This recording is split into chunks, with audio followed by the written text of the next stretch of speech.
Many associate the concept of grace with the Apostle Paul, and rightly so. He uses it a lot. But guess what? 1 Peter uses it even more. Let's take a look.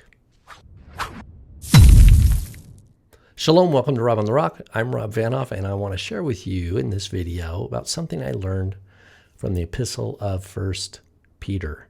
It has to do with his use of the word charis, grace. And one thing I learned is that it's more densely used in 1 Peter than in any of the other epistles, including Paul. If you look at Paul's use of the word grace in the most dense of his letters, that is in Romans, in 2 Corinthians, and Ephesians, where he uses it most often, it's only about 5 out of every 1,000 words. So that's pretty much true for Romans, 2 Corinthians, and Ephesians. So every 5 out of 1,000 words will be the word grace or the verb charizomai. Well, what I found out is that in 1 Peter, just doing some basic math, I realized in 1 Peter it's really 6 times every 1,000 words. So 1 Peter has a higher density of the word grace than any of Paul's epistles, Romans, 2 Corinthians, or even Ephesians, which are the most dense. And I thought that was something that stuck out to me. I would have, if someone had asked me, I would have assumed it would be Romans or 2 Corinthians. But here we go. We're going to look at all the occurrences of charis in 1 Peter, and then we're going to do a summary. What do we learn about grace from the first epistle of Peter? And here we go. The first is in verse 2. May grace and peace be yours in the fullest measure. Now, basically, it's and grace for you and peace be multiplied. Grace and peace. So here, as even with Paul, grace and peace are clustered together. They're part of what we call the Birkat Kohanim, the blessing of the priests that we learn about in the book of Numbers. Yivarechecha Adonai v'yishmerecha, right? May the Lord bless you and keep you. And the core of that blessing is be gracious unto you. Be gracious unto you. And then it wraps up, may vayasem lecha shalom, and give you shalom. So grace and shalom is not a new idea of these pair. It actually are 2 key words of the blessing that the priests are to put on Israel. Grace and peace, and it comes from God. And we're going to continue to look here in 1 Peter. He says it again in verse 10. As to this salvation, he's talking about the salvation that we who are in Messiah receive. The prophets, this is the ancient Nevi'im, prophets of ancient Israel, who prophesied of the grace. Now it says that would come to you, made careful searches and inquiries, but that would come to you is supplied by the translator. It's really the grace that is for you. The prophets made careful searches and inquiries of the grace that is for you. That's what he says here. So it's not a new idea, in other words. In verse 13, therefore prepare your minds for action. Keep sober in spirit. Fix your hope completely on the grace. So grace is an object of our hope, but it's not just grace undefined. Fix your hope completely on the grace that is brought to you at the revelation. This is the apocalypsis of Yeshua the Messiah. So it's an object of our hope. That is this grace. Now we're going to look in chapter 2. We're given an example here. We have it twice. Now some translations, like the NASB, translate it favor here rather than grace, but I've taken the NASB basic text here and I've swapped grace back for favor. So it's closer to the Greek original. For this is charis. That's simply what it says. This is grace.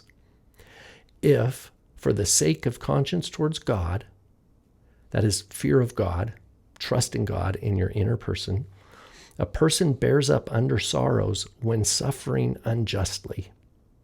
For what credit is there if, when you sin and are harshly treated, you endure it with patience? But if when you do what is right, that means when you're doing what is righteous in God's eyes, and you suffer for it, and you patiently endure it, this is grace with God. Oops, I have two withs here, but there's supposed to be just one. This is grace with God. So here we are given this example of grace. And specifically, if you continue to read on in this passage here in chapter 2 of 1 Peter, you'll see that Peter cites Isaiah 53 and talks about the suffering of the Messiah, the righteous one who suffered unjustly, and he endured it, and that this is Yeshua bringing grace into this world. Let's continue on. These are all the occurrences of charis, or grace, in 1 Peter 3:7. You husbands, in the same way, live with your wives in an understanding way, as with someone weaker, since she is a woman, and show her honor as a fellow heir of the grace of life, so that your prayers will not be hindered. So remember, husband and wife are one before the Lord. And in unity, that is pleasing to God, the unity of husband and wife. And so the grace of life is a gift of God. The very fact that we have life and relationships, especially husband and wife, is a special grace. And that God blesses that union, and that prayers are not hindered when there is unity, which is what we are designed for. 4:10, as each one has received a special gift, employ it in serving one another as good stewards of the manifold grace of God. So the word gift here is charisma. It comes from charis, but I'm not counting that word as a word for grace specifically. The manifold grace of God. So here, edification of the body of Messiah with each of our different giftings and skills and competencies. This is also a growth in wisdom and in our own stewardship, in our management and deploying of our gifts is a grace of God. And then finally in chapter 5, you younger men likewise be subject to your elders, and all of you clothe yourselves with humility toward one another. And then he quotes the proverb also that is in the Epistle of James. God is opposed to the proud, but gives grace to the humble. He gives grace to the humble. So here, it's not Peter expressing ideas concerning the gospel about grace and relationship, but he actually cites a passage from Proverbs in a Greek translation here, grace to the humble. So the humble are on God's side, right? And that's where grace and humility go together. I love the image of clothe yourselves with humility, that it's like a clothing that we wear. In 5 verse 10, after you have suffered for a little while, the God of all grace, who called you to his eternal glory in Christ, will himself perfect, confirm, strengthen, and establish you. So again, in humility, we recognize God's sovereignty, his love for us, his goodness, his good plans that he has for us. And we trust him rather than try to fight and scrape and kick and claw our way for ourselves. That's what the flesh wants to do. But here, we don't push back. Like Yeshua says, we pray for those who persecute you. You bless those who curse you, because we abide in the covenant of grace, in the covenant of blessing and light. And from there, that's what we put out into the world. That's the light that we give to the world. That's what Yeshua says. Let your light shine before others, so that when they see what you're doing, they see how you behave, they will glorify your Father who is in heaven. They will recognize God's light, not you. And that is only possible through a humble spirit of a new creation life in Messiah. He is the God of all grace. And then finally, at the very end, 5:12, Peter mentions it's through Silvanus, our faithful brother, for so I regard him. I have written to you briefly. So this could mean that Silvanus actually wrote the letter as Peter told him what he wanted it to say. And it could also mean that Silvanus was the deliverer of the letter, or probably both. Exhorting and testifying that this is the true grace of God. Stand firm in it. So just as we saw in 5:10, the God of all grace himself perfect, confirm, strengthen, and establish you. That is your posture. That is your strength before God. He says here at the end of 5:12, stand firm in it. What is it? In the true grace of God. Why does he have to say true grace of God? Why couldn't Peter just say the grace of God? Well, other Jewish groups had the word grace. So when he says the true grace of God, he says we have to understand God's grace in terms of who Messiah is. The prophets prophesied of him. We learn of him through Yeshua's revelation of who Yeshua is himself. And in our communities where we love Messiah, we walk in the fullness of the Shema, love God with all your heart, soul, and strength. We understand what the priestly blessing is, that shalom and grace are packaged together as the blessing we as God's people receive. This is the true grace of God, and that's where we stand. And that echoes what Paul writes in Romans 5, where we have access by faith into this grace in which we stand. We stand in grace, not on our own works. Remember, grace is unmerited favor. Unmerited favor. So let's review this.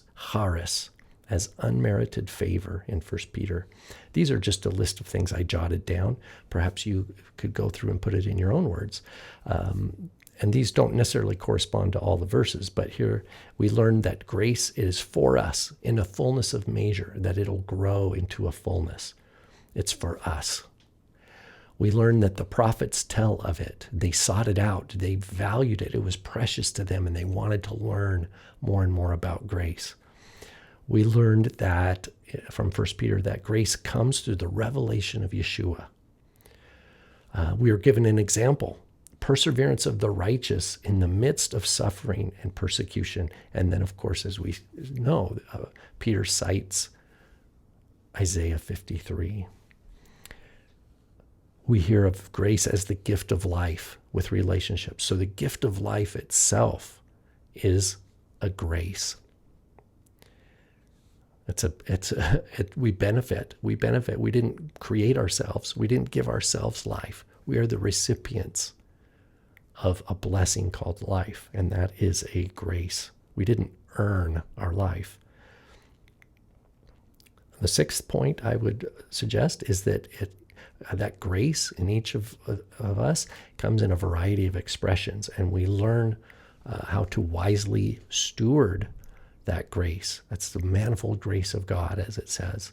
We each have something to bring, something to give, something to offer, something that will build up God's people.